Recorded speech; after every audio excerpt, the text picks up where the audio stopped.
Manalangin sandali.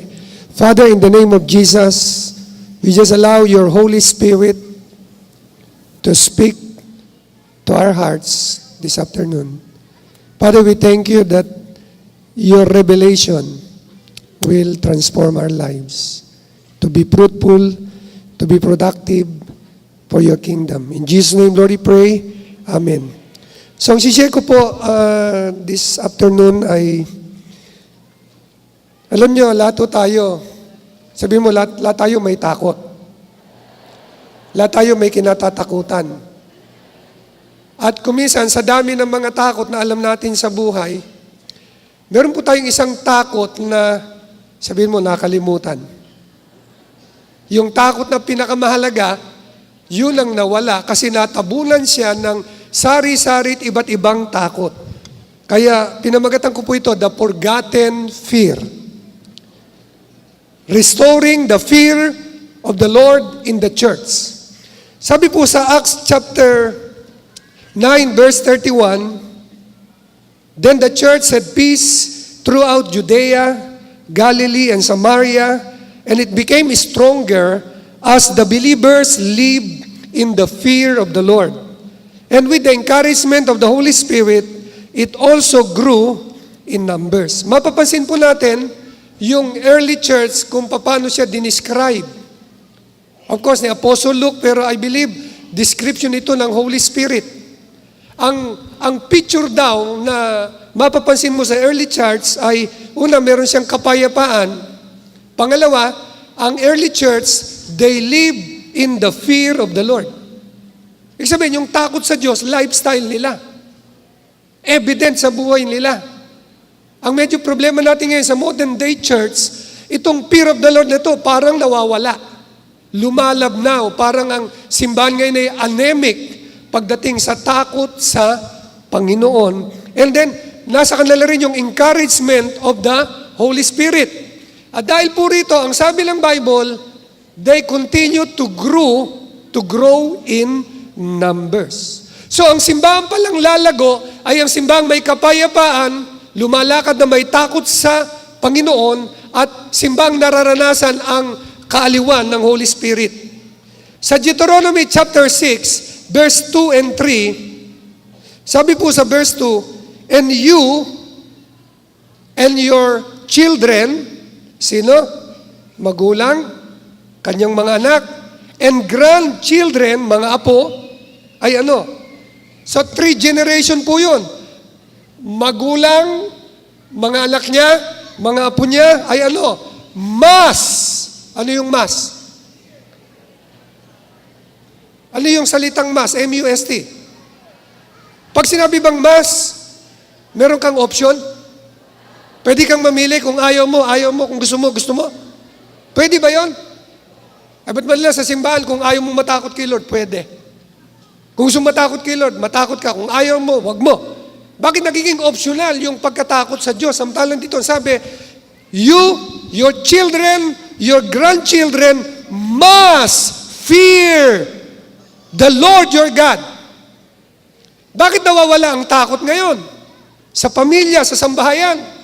Yung magulang takot, yung mga anak hindi takot sa Diyos. Lalo na yung apo. Bakit nagkaganon? Eh, ang sabi ng Bible, ang instruction, you, your children, your grandchildren must fear the Lord your God. Gano'ng katagal? As long as you live. Ngayon, buhay pa, hindi na takot kay Lord. Takot sa asawa, takot sa boss, takot sa kapitbahay, takot sa kumare, takot sa barkada, takot sa sasabihin ng lipunan, takot sa sasabihin ng mundo, pero hindi takot sa sasabihin ni Lord. Hiyang-hiya sa tao, pero hindi nahihiya sa Diyos. Ang tawag ko nga ron, sa tao hiyang-hiya, sa Diyos walang hiya. If you obey all His decrees and commands, you will enjoy a long life. Verse 3, listen closely, Israel, and be careful to obey. Then all will go well with you. You will have many children in the land flowing with milk and honey, just as the Lord, the God of your ancestors, promised you. Meron po akong 3 point. First point, the benefits of fearing God. Ano ba ang mapapala natin pag natakot tayo sa Diyos? Alam nyo, kailangan ma-motivate muna tayo. Madalas ang Pilipino, ang tatanong sa'yo, ano bang meron ako dyan? Magkakaroon ba ako dyan? Ay, oo, malaki. Ay, sama ako dyan. Pero pag sabi, ano mapapala ako dyan? Wala. Ay, ikaw na lang. Tama o hindi? Yun ang nature ng tao. So, ano pong benefits ng fearing God? Deuteronomy 6, verse 2 and 3. Una, ang sabi ron, pag ikaw, mga anak mo, mga apo mo, natakot sa Diyos, sumunod sa lahat ng kanyang inuutos, ang sabi, you will enjoy long life. Sabi mo, enjoy long life. Alam mo, para maintindihan mo, ma-appreciate mo yung salitang enjoy, anong opposite ng enjoy? Endure. Ano itsura ng taong nag-i-endure? Pinta mo mukha niya, maasim. Nakataas ang kilay, nakakunot ang noo, makulimlim ang mukha. Bakit? Alam mo, nag-i-endure. Pero paano naman ang taong nag-i-enjoy? Ano itsura nag-i-enjoy? Nakasmile. Wow, enjoy na enjoy ka. Siyempre naman. Ang tanong ko sa'yo, nag-i-enjoy ka ba sa buhay mo? Do you enjoy sa totoo lang? Araw-araw? Minsan, kabilugan ng buwan, nag-enjoy ka. Hantay muli, panibagong kabilugan ng buwan, doon ka uli mag-i-enjoy. Madalang mag-enjoy, madalas nag-i-endure. Why? Anong problema? Nawawala yung fear of God. Kasi if you fear God as long as you live, sabi, you will enjoy long life. Long life. Long life. Ano yung sabi ng long life? Hindi. Ang sabi ng long life ito, hindi ka mamamatay sa cancer, hindi ka mamamatay sa heart attack, hindi ka mamamatay na masasabukan ka ng bomba, hindi ka mamamatay dahil babagsak ang eroplano, hindi ka masasagasa ng sasakyan, hindi ka mababaril, hindi ka masasaksak. Bakit? Pag nangyari sa iyon, short life yun. Enjoy long life nga eh. Ay, praise God. Tanong kita mo, gusto bang mababuhay mo? Matakot ka kay Lord. Hindi lang mababuhay mo, nag-i-enjoy ka pa. Anyway, yung pag-enjoy yun ng long life, sabi sa John 10:10, kung i-describe natin yung long life na yon, sabi na John 10:10, sabi Lord, my purpose, why I came to earth, is to give them a rich and satisfying life. Ano yung rich? Siyempre, hindi poor. Pag poor, hindi rich. O ano may satisfying? Hindi complaining. Tinumi katabi mo, nagko-complain ka ba? That's not a satisfying life. That's a complaining life. Tapos, lagi ang kulang nito, salat nito, utang din, utang dyan. That's not rich. That's poor. Pag may takot ka kay Lord, sabi, you will enjoy a long, rich, and satisfying life. Palakpakan natin ang Panginoon. Pangalawa, when you fear God, sabi ron sa verse 3, listen closely, Israel, be careful to obey, then all will go well with you. You will have many, all will go well with you. Yun ang pangalawa. Ano sabi lang, all will go well with you? When all is going in your life, all is going well in your life, ano sabihin nun? Ganun ba buhay natin, all is going well? O sometimes lang, it's going well, but most of the time, it's not going well. Maraming Pilipino ngayon, mga anak ng Diyos, kahit anak ng Diyos, konsumido sa buhay. Puro konsumisyon ang inaabot. Pag ikba'y konsumido sa buhay, is all going well in your life? Pag lagi kang nangungonsumi? Hindi. So, may problem. Bakit ang sabi rito, all is going well with you. Kailan? When you fear the Lord. So, pag nawala ang fear of the Lord, diyan pumapasok ang maraming problema. Kahit sa pamilya. Another way of saying all is going well with you, Psalm 23 verse 6, ang sabi po ron, surely your goodness, kanginong goodness? Your goodness, sino yung your? Diyos. So kanginong goodness ang tinutukoy? Surely your goodness, God's goodness, and unfailing love. Alam mo ba yung unfailing love? Anong ginagawa ng unfailing love ng Diyos? Nanggaling sa root word na fail. Pag ang unfailing love ni Lord nararanasan mo, you will not fail. Pero bakit maraming failure nangyayari sa buhay natin? Pag absent ang unfailing love ni Lord, puro failure ang mangyayari sa atin. Pero pag ang failing love ni Lord, ang sabi rito, surely your goodness and your unfailing love will pursue me. Sa ibang salin, follow me. Sumusunod. Pag follow ba, nasaan yun? Nasa harapan, nasa likuran.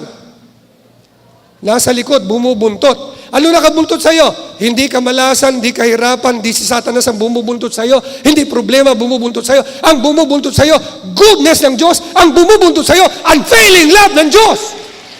Gano'ng katagal? All the days of your life.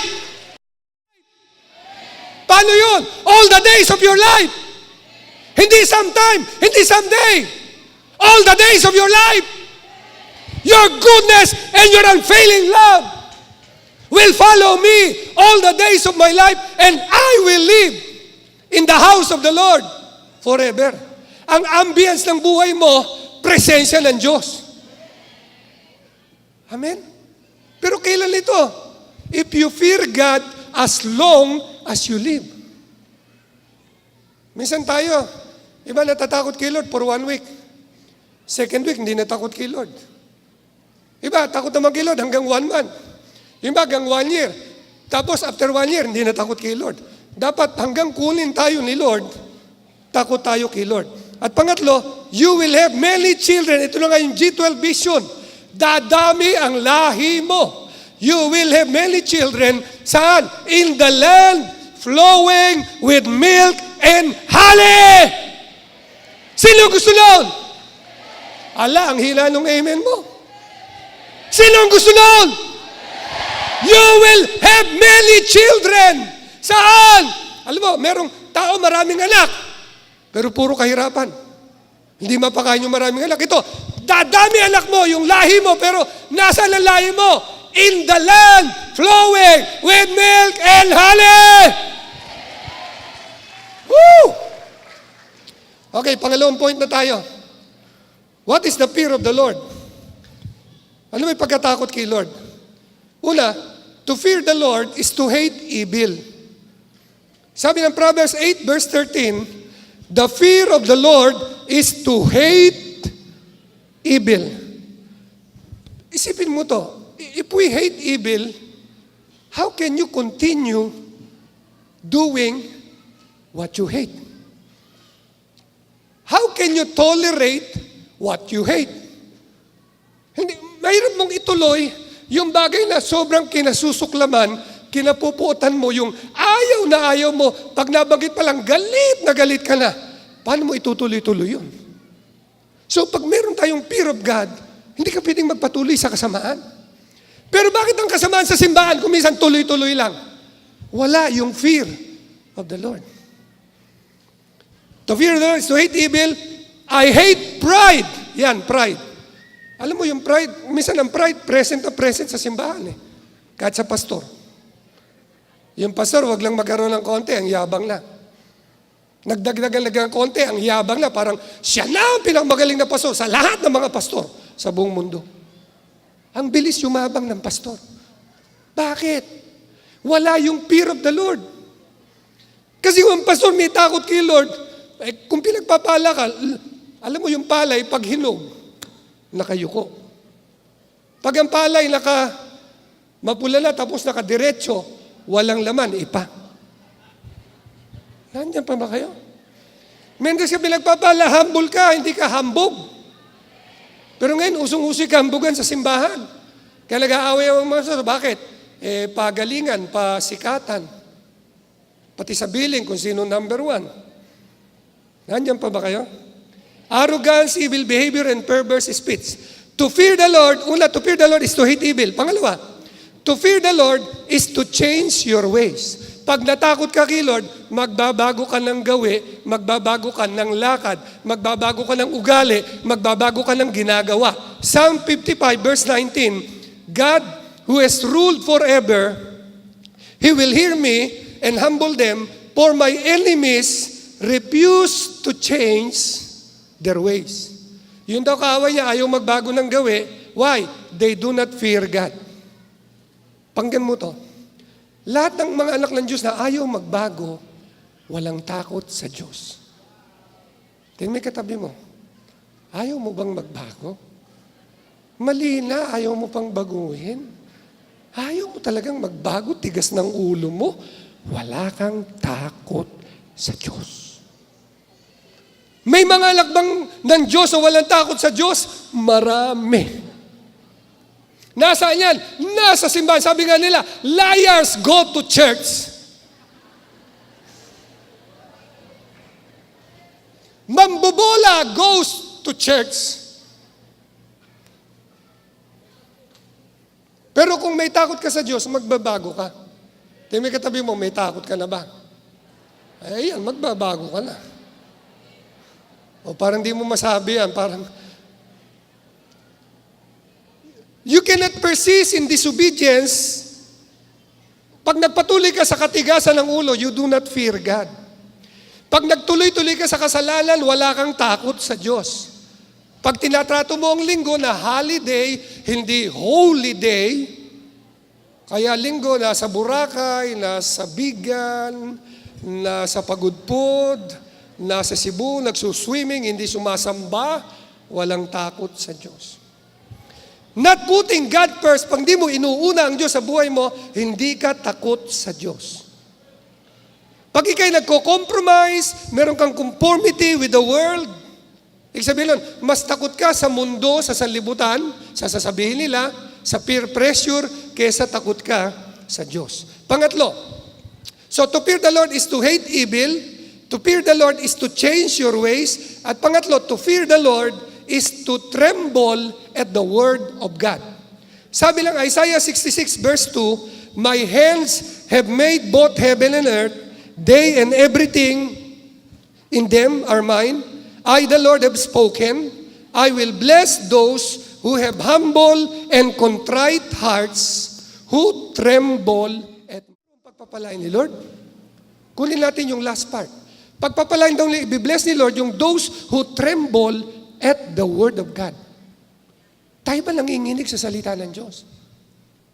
O sa ibang salita, nginig tayo. Pero pag salita ni Lord, parang wala lang. Dapat ang malakas nating panginginig ay sa salita ng Diyos. Pag sinabi ng Bible, Matthew 6:33, unahin mo ang karya ng Diyos, ang kanyang katwiran, lahat ng bagay idaragdag sa'yo. Dapat nanginginig ka doon. At kung nanginginig ka doon, anong gagawin mo? Uunahin mo talaga si Lord. At pag inuna mo si Lord, anong nangyari? Alam yung sabihin lang idaragdag. All these things shall be added unto me, unto you. Ano yung sabihin lang added? Anong understanding mo sa word na added? Paghihirapan. Lalawit dila mo, mamatay-matay ka. Gabi, ginagawa mong araw. Araw, ginagawa mong gabi. Yun ba yung dinagdag lang sa'yo? Ay, ano ba yan? Ay, dinagdag lang sa akin yan. Magkano bili mo? Dagdag lang. Ibig sabihin, ang dagdag, wala kang effort. Ang effort mo lang sa dagdag, tinanggap mo, iyon na. Pero anong effort mo? Ang effort mo, hindi rin sa dinagdag. Ang effort mo, inuna mo yung magdadagdag. Bakit hindi maintindihan ito ng simbahan? Ba't ang hirap intindihin ito? Ba't hindi nanginginig? Matthew 6:33 lang. Alam, pero hindi kayang lakaran. Tapos leader ka pa. Say leader. Pag meeting, nasaan ka? Wala, absent. Pero leader yan. Eh pag dumami lahi mo, sakit ang ulo ni pastor. Ang bait ng Diyos, hindi ka muna pinararami. Mamamatay yung pastor mo pag dumami, kagaya mo. Kaya sabi Lord, huwag mo nang paramihin to. Mamamatay sa konsumisyon ng pastor niya pag dumami ang lahi nito. Pero hanggang kailan aayos ang buhay mo? Tagal mo na kay Lord. Matthew 6:33 lang, hindi mo kaya ipamuhay. Hindi mo kayang perfectin. Ano mape-perfect mo? Okay. Pangatlo na tayo. 5 ways to grow in the fear of the Lord. Una, feed your mind on the scriptures. Ayun, pag nagbabasa tayo ng Bible, kahit New Testament magbasa ka, basahin mo yun ang nangyari kay Ananias, kay Sapphira, kay Sapphira pala. Acts chapter 5 yun. 1 to 11. Uso nun, bentahan ng ari-arian. Lahat ng pinagbilan, dinadala sa paanan ng apostol. Nagbenta itong mag-asawa na to. Pero nag-connive sila, nagkasundo na hindi sasabihin yung papalabas nila, binigay nila lahat yung napagbilan, pero ang totoo, 1/4 lang yung kanilang ibibigay, 3/4 iipitin. Kaya lang pinalalabas nila, binigay nila lahat. Ano po nangyari sa mag-asawa? Kinausap ni Pedro si Ananias, binigyan ng pagkakataon para magbago. Hindi. Bumulagta, patay. After several hours, dumating yung asawa, binigyan ng pagkakataon ni Peter na hindi rin nagsisi, bumulagta, patay. Kailan nung nangyari yan? New Testament. Kailan nangyari yan? Under grace. Di ba under grace na nun? Ay ba't bumulagta? Patay. At anong resulta? Sabi sa verse 11, a great fear gripped the church. Lalong natakot sa Diyos ang buong simbahan. Paano kaya kung pag-pray natin, ulitin-uli ni Lord ngayon yan sa simbahan? Ilang kaya matitirang buhay? Ha? Delikado yan. Pag pinag-pray mo, pastor yan, baka maubos yung membro mo. Baka lahat bumulagta, patay. Pero ang punto ko, pag binasa mo yun, ano maramdaman mo? Takot sa Diyos. Ako, pag nakita ko yung lingkod ng Diyos, si Samson bumagsak dahil kay Delilah. Huwag mong underestimate ang power ng babae. Oo, ang babae, mahina yan kaysa sa lalaki. Pero sabihin ko sa'yo, ang babae, makulit. Hindi ka ubra sa kakulitan ng babae. Susuko ka sa kulit ng babae dahil sumuko si Samson pagkalakas-lakas sa pangungulit ni Delilah. Bagsak. Umalis ang Spirit Santo sa kanya. Tapos binulag dalawang mata. Tapos siya naging grinder ngayon doon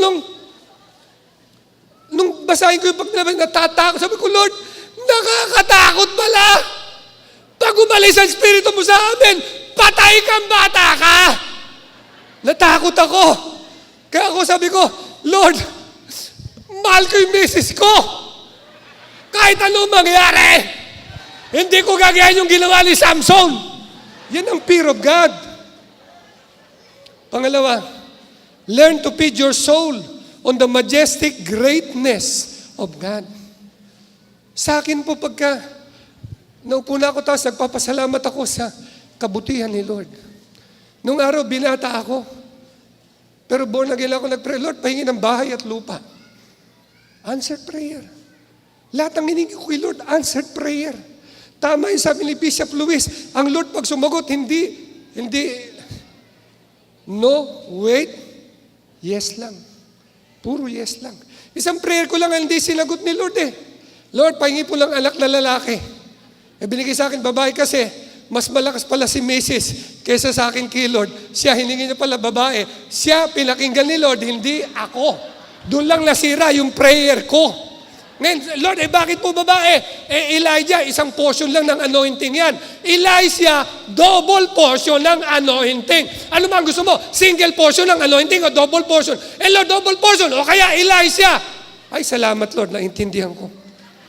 Doon lang nasira yung prayer ko. Yun lang, minsan lang.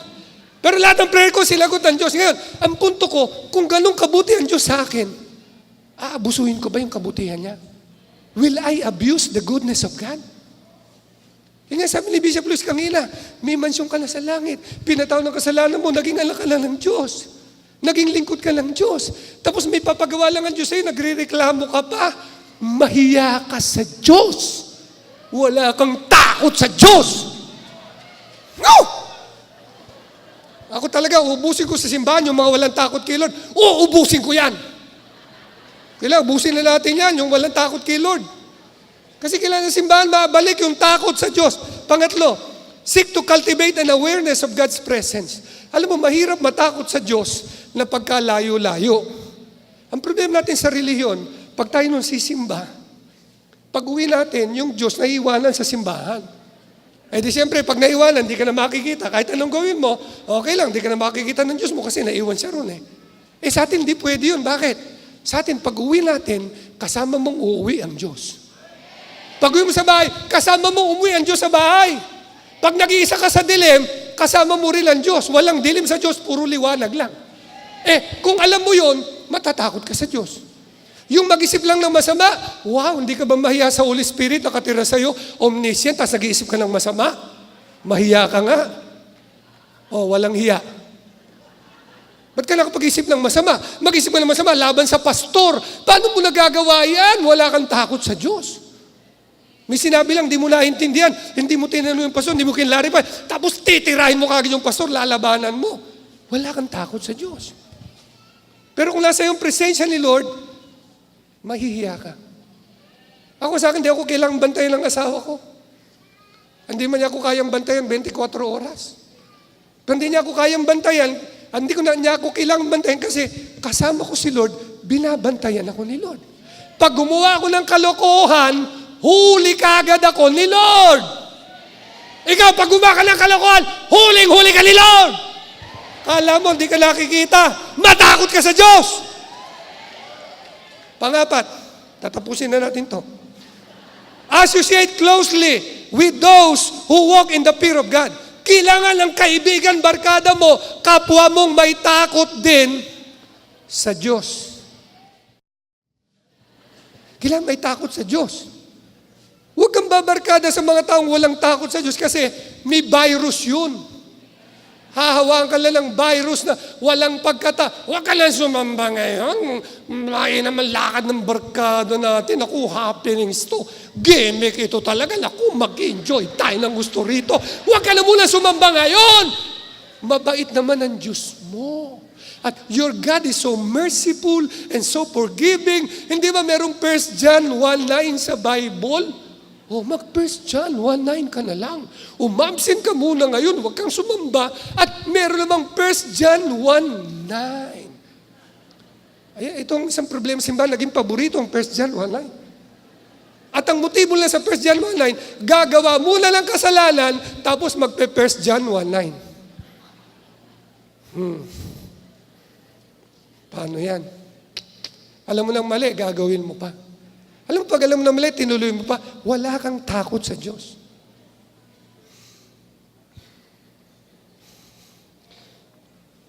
Alam mo, there is power of imitation, there's power of absorption, and there's a power of contagion between individuals such that you will become like your most intimate associates.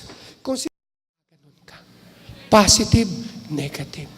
Pero kung nakadikit mo, may takot sa Diyos, mahahawa ka rin ng takot sa Diyos. Kaulilian, last point. Fervently pray for an increase of the fear of God. Ako itong lagi kong pinagpipray ngayon, Lord, yung fear sa'yo, dagdagan mo pa sa buhay ko. Payamanin mo pa, huwag mabawasan, lalo pang madagdagan kasi, Lord, gusto kong lumakad na may takot sa'yo as long as I live. Amen. Minsan po, 2 weeks ago, lumos kami. Gusto kong ikarga din kay Elisha. Isa lang po anak namin, Elisha. Ikarga sa kanya yung fear of God. Kailan sabi, Lord, paano ko sabihin sa kanya? Yung usap ko, thunders ako. Siya naman, kabataan. Chill na chill yan, hindi niya ako maintindihan. Lord, bigyan mo ko ng paraan, paano ko buksan sa kanya ang fear of the Lord. Kumain po kami ng hapunan, habang nag-usap kami, naalala ko po yung Proverbs, tatapos na po ko ito, Proverbs 22 verse 4. Sabi ron, by humility and the fear of the Lord are riches, honor, and life. So, hinuko po ron sa tatlo, riches, honor, and life. Sabi ko sa anak ko, anak, nag-aaral ka, ano ba yung dream mo sa buhay? Yung mga nag-aaral ba ngayon ng kuleyo, ano ba yung dream sa buhay? Of course, salita siya, pero actually, pinunto ko rin sa tatlo na yon, riches, honor, and life. Lahat ng taong nabubuhay sa ibabaw ng lupa, gusto ng riches, honor, and life. Kaya sabi ko, anak, paano mo makukuha ang riches, honor, and life? And according to the Bible, by humility. Kaya mga kapatid, sa pagtatapos ko po, pwede po ba ngayong hapon na to, tapusin na natin lahat ng kayabangan sa buhay natin? Wala, hindi kayo maka-amen. Pwede ba tapusin na natin yan? Wala lang yabang. Hindi pwede yan. Pangalawa, fear of the Lord. Ikarga natin ngayon ang fear of the Lord sa ating buhay. Pag meron ka lang dalawa na yan, humility, fear of the Lord, tiyak, riches, honor, and life. Tumayo po tayong lahat. Itaas natin ang ating dalawang kamay at isa lang pong ipapanalangin ko sa inyo this afternoon. I have only one prayer. It's a short prayer. Gusto ipagpipray ko lang po na lagyan kayo ni Lord ng matinding takot sa Kanya. Kaysa matakot kayo kung saan-saan, matakot kayo sa Maute, ISIS. Ngayon, yan ang sobrang kinatatakutan ngayon. Hindi, mas matakot tayo sa Diyos. Pwede ba yan? Taas mo dalawang kamay mo. Father, at this time, isa lang po, I just asked you for one thing. Lagay mo, Lord, sa puso ko. Itanim mo ng malalim. Plant deeply. Mag-root, Lord, sa aking puso ang fear of God. At mula ngayon, Lord, matatakot ako sa iyo. Una akong mahihiya sa iyo. Bago ko mahiya sa sasabihin ng tao, mahihiya muna ako sa sasabihin ng Diyos sa akin. Lalagay mo sa aming puso ngayon ng mayamang pagkatakot sa iyo. At tulungan mo kami, Espiritu Santo, na kami mabubuhay sa pagkatakot sa Panginoon. Kami, ang aming pamilya, ang aming mga anak, ang aming mga apo, tuturuan namin sila na matakot sa iyo habang kami ay nabubuhay. At kung magkaganon, Panginoon, we will enjoy a long, rich, and satisfying life. At kung magkaganon, Lord, all will go well with us. At kung magkaganon, Panginoon, we will have many children in the land flowing with milk and honey. Salamat po. Tinanggap na po namin ito at kami nagpapasalamat.